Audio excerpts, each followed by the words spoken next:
अर्रिया में रविवार 28 अगस्त को होटल मिलेनियम में युवा छात्र संगठन द्वारा एक दिवसीय सम्मेलन किया गया, जिसमें बेरोजगारी, महंगाई, स्वास्थ्य, गरीबी, बदहाली पर विशेष रूप से चर्चा की गई। हम आपको बताते चले कि इस सम्मेलन में राजग, जदयू और कांग्रेस के जिला अध्यक्ष और कार्यकर्ता मौजूद थे। इस मौके पर राजग के पूर्व सांसद सरफराज आलम भी पहुंचे और कार्यक्रम को संबोधित किया। उन्होंने कहा कि महंगाई, बेरोजगारी आसमान छू रही है, इसलिए आने वाला 2024 के लोकसभा चुनाव में आरजेडी को अर्रिया जिला से अच्छे बहुमत से जिताने का प्रयास करें, ताकि महंगाई, बेरोजगारी, अपराधीकरण, अफसरशाही दूर हो सके। इसमें सभी युवा को एकजुट होकर मेहनत करना होगा और आने वाला 2024 के चुनाव में हर एक घर में यह चर्चा होनी चाहिए, आरजेडी को ही वोट देंगे, सरफराज आलम को विजय बनाने का काम करें। वहीं तबरेज आलम ने कई ऐसे मुद्दे बताए जो कि जनता को ठगने का काम आज के वर्तमान केंद्र सरकार कर रही है। जनता को महंगाई के दौर से गुजारना पड़ रहा है, उनके तन का कपड़ा, स्वास्थ्य का दवाई, मुंह का रोटी छीनने का काम कर रही है। इसलिए हम सबको एक होकर महागठबंधन की सरकार को बनाने का संकल्प लें और देश में मोदी सरकार, भाजपा मुक्त सरकार बनाने का संकल्प लें, ताकि आने वाले चुनाव में महागठबंधन की सरकार देश में बने और हम सबको रोजगार, रोजी रोटी मिल सके।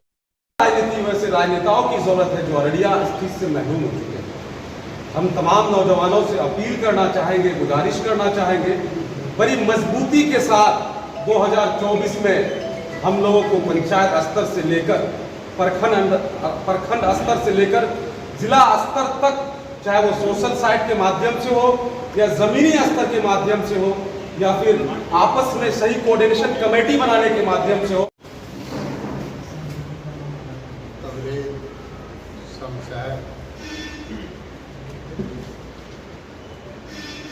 समाज के, देश के रूहे रवा तमाम नौजवान साथियों, तमाम लोगों को मैं अपनी ओर से सीमांचल के दर्द को, सीमांचल की बदहाली को, सीमांचल फटेहाली को,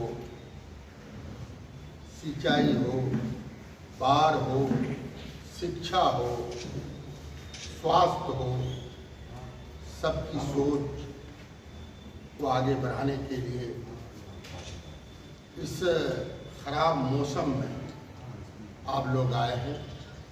तमाम लोगों के दिल की गहराइयों से मैं मुबारकबाद देता हूँ। क्यों बना? सरकार तो सरकार में है, आज हमारी सरकार है। सीमांचल इस वजह बना कि जो सीमांचल की समस्या है, हालात जनाब तस्लीमुद्दीन साहब क्रांति मोर्चा के बैनर तले हम लोग 8 का मामला हो, ये हमारा सोशल जो हमारी फंडामेंटल राइट्स का जो हनन हो रहा था, अफसरशाही, तमाम बुराइयों के खिलाफ ये संगठन बना और लगातार हम लोग इस पर काम किया। मैं जो कि का छोटा सा सेवक था, वहाँ के लोगों ने एतबार किया था, कई बार बनाने का काम किया और पूरे देश में कि आप देखेंगे नेट पर पूरे हिंदुस्तान में सबसे ज़्यादा 27वां पोजीशन उनके हाथ में पार गए 100। ये मैं आपको आंकड़ा, आप लोग को सब जी हो लोग, दानिशवर लोग हैं, इंटेलेक्चुअल हैं, जब आप देखेंगे, नेट खोलेंगे तो आपको पता चलेगा। मरहूम के मरने के बाद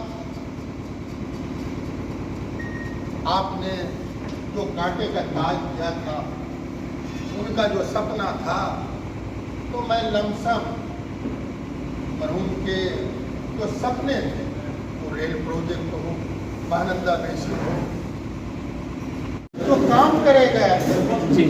सियासत में न कोई किसी का बाप होता, न बेटा का, नौजवानों का। जी, आज आरजेडी का युवा मोर्चाओं ने बैठक किया, आप भी इसमें आए हैं। क्या बातें रखी देखिए, गई? सीमांचल का विकास हम कैसे करें, इसी पर चर्चा हुई। सीमांचल फटाहाल है, बदहाल है। आज हमारी सरकार है, इसी वजह हम लोग बैठ करके मंथन चिंतन के यहाँ क्या आवश्यकता है। 24 के चुनाव के लेकर के क्या क्या बातें हुई हैं? देखिए, उस पर हम तो काम करते ही हैं और काम करते रहेंगे। अब पार्टी जो फैसला करेगा वो मान्य होगा। धन्यवाद।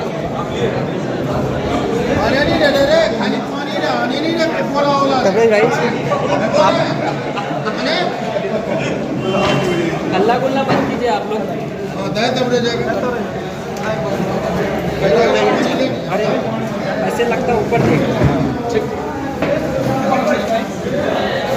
आज राजद का युवाओं का बैठक हुआ है, युवा सम्मेलन हुआ है, क्या क्या बातें रखी गई? सांसद जी भी आए हुए हैं। जी, सबसे पहले तो मैं आप लोगों को धन्यवाद कहना चाहता हूँ कि आप आए इस मीटिंग में। ये राजद का नहीं था, ये युवा सम्मेलन था और इस युवा सम्मेलन का सिर्फ एक ही मकसद था कि 2024 लोकसभा को मद्देनज़र रखते हुए उनका जो पॉलिटिकल डिस्कोर्स होगा उस डिस्कोर्स को हम लोगों ने कहीं कहीं तमाम यूथ, तमाम बुद्धिजीवी, तमाम लोग यहाँ पे उन्हीं को लेकर के हम लोग एक मीटिंग की। और इसका जो सबसे इम्पोर्टेंट चीज़ था वो ये था कि आखिर 3 साल गुजर गया, हमारे अररिया जिला में आज तक क्यों खाद का बड़ा समस्या है। 3 साल गुजर गया, आखिर हमारे जो सांसद महोदय है क्यों वो बिजली ठीक नहीं कर पा रहे हैं। 3 साल गुजर गए, आखिर हमारे जो स्वास्थ्य व्यवस्था है, मेडिकल फैसिलिटी है, वो क्यों जो है समझिए कि सबसे ध्वस्त है। 3 साल गुजर गया, आज भी हमारे जिला में सबसे ज़्यादा समझिए कि जो हत्याएं हैं, जो कत्ल है, डकैती, सारी चीज़ें हो रही हैं। उन जो कम्युनल फोर्सेस हैं, उन कम्युनल फोर्सेस को हम लोग रोकने के लिए हम लोग कहीं के सेकुलर फोर्सेस की पूरी ताकतों को इकट्ठा करना चाह रहे हैं और कोशिश कर रहे हैं कि 2024 का चुनाव हम लोग मजबूती से लड़ेंगे और जीतेंगे, क्योंकि मोदी का जो रिजीम है वो सबसे जो है 40-45 साल के इतिहास में सबसे बुरा दौर से गुजर रहे हैं। जिस देश में 83% एजुकेशन का फंड कट किया जाता हो, जिस देश में महंगाई चरम सीमा पर हो, जिस देश में गरीबों और दलितों के कोई गुजारा न। देश प्रदेश की तमाम छोटी बड़ी खबरों के लिए देखते रहिए सीमांचल एक्सप्रेस न्यूज नेटवर्क। बने रहिए हमारे साथ। हमारे चैनल को सब्सक्राइब करें, लाइक करें और शेयर करना ना भूलें।